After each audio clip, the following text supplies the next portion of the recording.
దేవునికి మహిమ ఘనత ప్రభావములు కలుగునుగాక.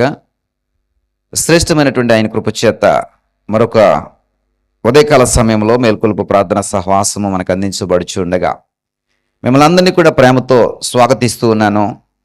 ఈ ఉదయకాల ధ్యానంలో మేల్కొలుపు ప్రార్థన సహవాసములో మీరందరూ కూడా పాలుపంపులు పొందుకోవాలని, ఈ యొక్క దీవెనలు ఆశీర్వాదములు మీరు పొందుకునే అనేక మందికి ఈ దీవెనలు ఆశీర్వాదాలు పంచేటటువంటి చిరునామాగా మీరు ఉండాలని ప్రేమతో ఆశతో ఈ పరిచర్య చేస్తున్నాం.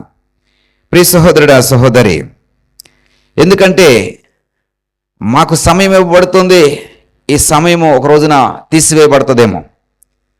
మాకు కాలం ఇవ్వబడుతుంది, ఈ కాలం ఒక రోజున తీసివేయబడుతుందేమో.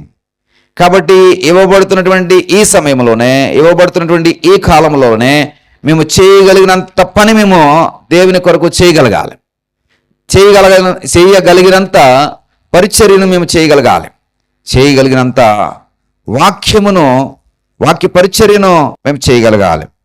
అందించగలిగినంత ఈ దేవుని మాటలను మీకు అందించాలి.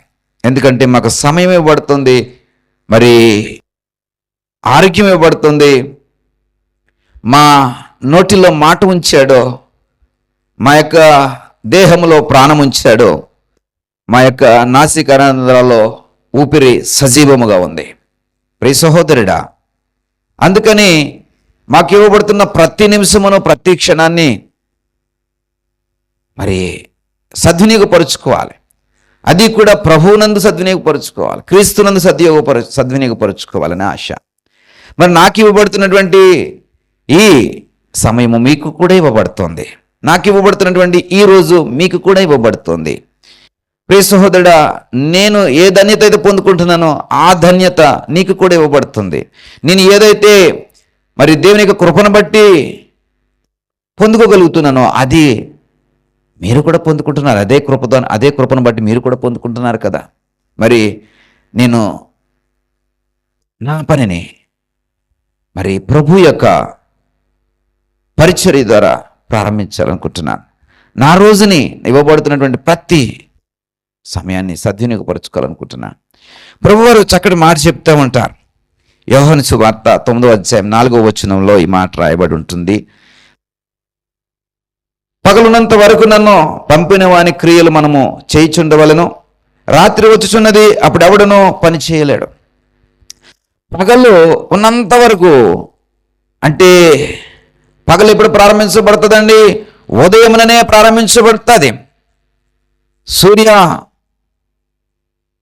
ఉదయంతో చీకటి పారదోలబడి వెలుగు రోగాలు ఉదయించడంతో ఈ పగలనేది ప్రారంభించబడుతుంది.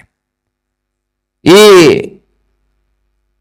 పగలు మనకి పని చేయబడడానికి, పని చేసుకోవడానికి, పనికి ఉపయోగించుకోవడానికి, ఈ పగల్ని బట్టి మనకు కావలసినవన్నీ కూడా సమకూర్చుకోవడానికి లేదా వాటిని సరైన రీతిలో ఉపయోగించుకోవడానికి ఇవ్వబడుతుందంటండి. ప్రభువారు చెప్తున్న మాట ఇది. పగలున్నంత వరకు నన్ను పంపిన వాని క్రియలు మనము చేయిచి ఉండవలను. అంటే వెలుగు, పగలంటే వెలుగు. ఈ పగలంటే ఉదయం నుండి సాయంత్రం వరకు ఉండే సమయాన్ని పగలంటారు. నువ్వు ఎప్పుడో ఆలస్యంగా లేసి అది ప్రారంభ సమయం అనుకుంటే పొరపాటు సహోదరుడా సహోదరి. నీకంటే ముందే వెలుగు ఉదయిస్తోంది, నీకంటే ముందే ఆ పగలు ప్రారంభించబడుతోంది. అయితే నువ్వు ప్రారంభించడం ఆలస్యంగా ప్రారంభిస్తే దానికి నేనేమి జవాబుదారి దాని కానీ మరి నువ్వు ఎలా ప్రారంభిస్తున్నావు అనేది నువ్వు ఆలోచన చేయాలి. పగలంటే ప్రారంభ గడియల నుండి మరి సూర్యాస్తమయం వరకు ఉండే ప్రతి నిమిషాన్ని, ప్రతి సమయాన్ని ప్రభు కొరకు, దేవుని పరిచర్య కొరకు ఉపయోగించాలట.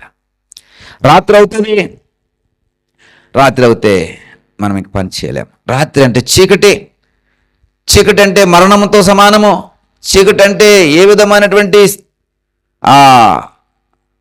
పనికి సహకరించలేనటువంటి పరిస్థితులు. చీకటి అంటే మరి ఆ స్పష్టత ఉండదు. చీకటి అంటే ఆ ఉత్తేజం మనలో ఉండదు. చీకటి అంటే పని చేయగలిగేటువంటి మనసు, ఆ స్వభావం మనకి కనబడదు. ఎందుకంటే చీకటి ఎప్పుడైతే వస్తుందో ఆల్రెడీ మనము విశ్రమించటానికి మన మానసిక స్థితి మనల్ని సన్నద్ధం చేస్తూ ఉంటుంది. మనల్ని విశ్రమించడానికి, సేద తీరడానికి రెడీ కా అని మన మనసు మనల్ని ప్రేరేపిస్తూ ఉంటుంది. కాబట్టి ఈ రాత్రి సమయంలో పని చేయడానికి మనము ఒకంత మరి ఇష్టత చూపించలేం. అయితే నువ్వు ఉపయోగించుకోవాల్సింది ఏమిటంటే ఉదయం నుండి సాయంత్రం వరకు ఉన్నటువంటి ఈ పగలు అనేటువంటి సమయాన్ని నువ్వు ఉపయోగించుకోవాలి. దాన్ని ఎలాగా ఉపయోగించుకుంటున్నావో, ఏ విధంగా దాన్ని ప్రయోజనకరంగా మార్చుకుంటున్నావో, ఏ విధంగా నీ పనులు చేస్తున్నావో, ఏ విధంగా దేవుని పనులు చేస్తున్నావో, ఏ విధంగా దేవుని యొక్క పరిచర్య కొరకు నీకు ఇవ్వబడుతున్న పగలను వాడుతున్నావో ఇది కాల్కులేట్ అవుతుంది, ఇది లెక్కలోకి వస్తుంది. దీనిని బట్టే నీ ఫలం ఉంటుంది, దీన్ని బట్టే నీ అభివృద్ధి ఉంటుంది, దీన్ని బట్టే నీ యొక్క ఆశీర్వాదం ఉంటుంది, దీన్ని బట్టే నీ దీవెనలు మరి లెక్క కట్టబడుతూ ఉంటాయి. ప్రియ సహోదరుడా, సహోదరి, ఈ నా మాటలు మరి వింటున్నటువంటి సహోదరుడా, ఈ మేల్కొలుపు ప్రార్థనలోనికి ప్రతిరోజు నిన్ను ప్రేమతో నేను స్వాగతిస్తున్నాను. ఎందుకంటే ఉదయముననే నీ దినచర్యలు ప్రారంభించబడాలి. పగలు నీకు ఇవ్వబడిందని తట్టి లేపడానికి, వెలుగు నీకు ఇవ్వబడిందని నిద్ర లేపడానికి ఉదయముననే ఈ వాక్యము ద్వారా నీ మరి మొబైల్లోకి లేదా నీ యొక్క ఈ ఛానల్ ద్వారా తట్టి లేపాలని ప్రయాసపడుతున్నాను. మీకు అర్థమవుతుందని నేను అనుకుంటున్నాను ప్రియ సహోదరుడా. ఏ ఒక్క నిమిషం వృధా పోనివ్వకండి ప్రియ సహోదరుడా. లేచిన తర్వాత చాలాసేపు బద్ధకంగా, చాలాసేపు సోమర్తనంగా ఆ కుర్చీలు పట్టుకుని దానికి అతుక్కుపోయి ఉంటుంటారు. టీ తాగడానికి గంటల సమయం బట్టి తీసుకుంటుంటారు. లేకుంటే ఈ చలికాలం మరీ ఎక్కువగా ఈ సోమర్తనాన్ని కనపరుస్తుంటారు. ఆ ముసుగులు వేసేసి దుప్పళ్ళు కప్పేసుకుని అబ్బబ్బబ్బబ్బా. ప్రియ సహోదరుడా, సహోదరి, ఎంత సమయాన్ని వృధాపరుస్తున్నావు కదా, ఎంత సమయాన్ని వ్యర్థపరుస్తున్నావు కదా. ప్రియ సహోదరుడా, సహోదరి, ఒకసారి ఆలోచన చేయి. నీకు పగలు ఇవ్వబడుతుంది, పగలంతా కూడా నువ్వు పని చేయాలి. నీకు వెలుగు ఇవ్వబడుతుంది. వెలుగు ఉన్నప్పుడు నీ కనులు పనిచేస్తాయి, నీ శరీరం పనిచేస్తుంది, నీ కాళ్ళు పనిచేస్తాయి, నీ చేతులు పనిచేస్తుంది, నీ మనసు కూడా నీకు సహకరిస్తుంది కదా. మరి ఎలాగ ఉపయోగిస్తున్నావు? వ్యర్థం అన్నట్టుగా వ్యర్థపరుస్తూనే ఉన్నావా? ఒకసారి తట్టి లేపు. ప్రియ సహోదరుడా, ప్రియ సహోదరుడా, ఒకసారి తట్టి లేపు. నీకు అర్థమైపోతుంది ఎంత సమయాన్ని వృధాపరుస్తున్నావు. ఈ ఉదయకాల ప్రార్థన సహవాసంలోకి వచ్చిన ప్రియ సహోదరుడా, సహోదరి, పగలు నీకు ఇవ్వబడుతుంది సాధ్యమైనంత పని చేయడానికి, సాధ్యమైనంత ఎక్కువ పని చేయడానికి, సాధ్యమైనంత ఎక్కువ ఉపయోగించుకోవడానికి, సాధ్యమైనంత ఎక్కువ ఫలము పొందుకోవడానికి, ఫలితం పొందుకోవడానికి. ప్రియ సహోదరుడా, ఉదయమున వెళ్ళి విత్తు, మధ్యాహ్నమున కూడా విత్తు, సాయంత్రమున కూడా విత్తు. ఉదయమున విత్తింది ఫలిస్తుందో, మధ్యాహ్నం విత్తినది ఫలిస్తుందో, సాయంత్రం విత్తినది ఫలిస్తుందో తెలియదు. కాబట్టి అంటే ప్రతి సమయాన్ని పని చేయడం కోసం వాడు, ప్రతి సమయాన్ని విత్తడం కోసం వాడు, ప్రతి సమయాన్ని ఫలం పొందుకోవడానికి వాడు. ప్రియ సహోదరుడా, ఈ మూడు ఫలిస్తే నీ ధన్యత వేరే. ఒకవేళ ఈ మూడిట్లో ఒకటి విఫలమైన రెండు ఫలిస్తాయి కదా. ఒకవేళ రెండు విఫలమైన ఒకటి ఫలిస్తుంది ఖచ్చితంగా. ఎట్టి విధము చేతనైనా నువ్వు ఫలించుటయే, ఎట్టి విధము చేతనైనా నువ్వు దీవించబడుటయే దేవునికి ఉద్దేశము, దేవునికి దాసుడిగా నా ఉద్దేశము. మరి ఈ మాటలు ప్రేమతో చెప్పాలని ఆశపడుతున్నాను. మీకు గద్దింపుగా అనిపించవచ్చు, లేదా హెచ్చరికగా అనిపించవచ్చు. గులాబీ పువ్వు ఇచ్చి ఐ లవ్ యూ చెప్పడం నాకు రాదు. నేను హెచ్చరించి, గద్దించి, నిన్ను నా ప్రేమ పూర్వకమైనటువంటి మాటలు చెప్పడమే నాకు వచ్చు.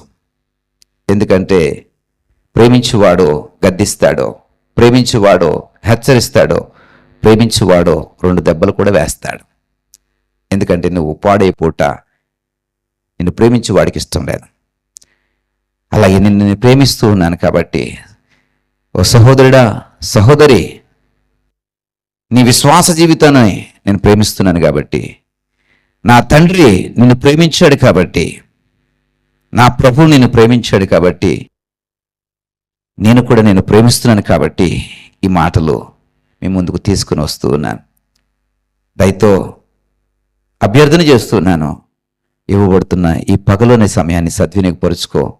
దేవుడు గొప్ప జీవితాన్ని, గొప్ప ఫలాన్ని, గొప్ప ఆశీర్వాదాన్ని ఇస్తాడు. చిన్న ప్రార్థన చేస్తాను. దగల తండ్రి, కృపగలిగిన దేవా, ఈ మాటలు వింటున్న ప్రతి బిడ్డను ఇప్పుడే ఆ హృదయంలో ప్రేరేపణ కలిగించండి.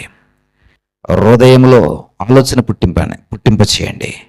ఎంత సమయమో వ్యర్థపరుస్తున్నారో, ఎంత సమయాన్ని నిరర్ధకం చేస్తున్నారో, నిష్ప్రయోజనంగా మార్చుకుంటున్నారో, ఎంత సమయాన్ని పనికి మాలినటువంటి సమయంగా మార్చేసుకుంటున్నారో, గతించే ప్రతి నిమిషము, ప్రతి క్షణం మళ్ళా తిరిగి రాదు. ఇదిగో ప్రభా, మీరైతే పగలు మనకి ఇవ్వబడింది, పగలు ఉన్నంతసేపు మనము దేవునికి పని చేయవలసిందే అని నీ శిష్యులకు చెప్తున్నారయ్యా. ఇదిగో ప్రభా, మేము పని చేయగలిగినప్పుడు మేము మా వారికి చెప్పగలుగుతాం. మేమే పని చేయలేకపోతున్నప్పుడు మేము ఎవరికి చెప్పగలము నాయన? మీరు పని చేయగలుగుతున్నారు కాబట్టి శిష్యులతో చెప్పగలుగుతున్నారు. మేము కూడా పని చేసి నలుగురిని ఆ పనిలో నిలిపేవారుగా ఉంచండి నాయన. ఆ పనిని జరిగించేవారిగా ప్రేరేపించడానికి సాధనంగా మమ్మల్ని వాడుకోండి. ఇదిగో ప్రభా, తగిన ఫలము, తగిన ఆశీర్వాదము, తగిన ధన్యత మాకు అనుగ్రహించండి. మహిమ, ఘనత, ప్రభావం మీరే పొందుకొనమని యేసువారి నామమును బట్టి ప్రార్థించి వేడుకుని పొందుకుంటున్నాం పరమ తండ్రి. ఆమేన్, ఆమేన్.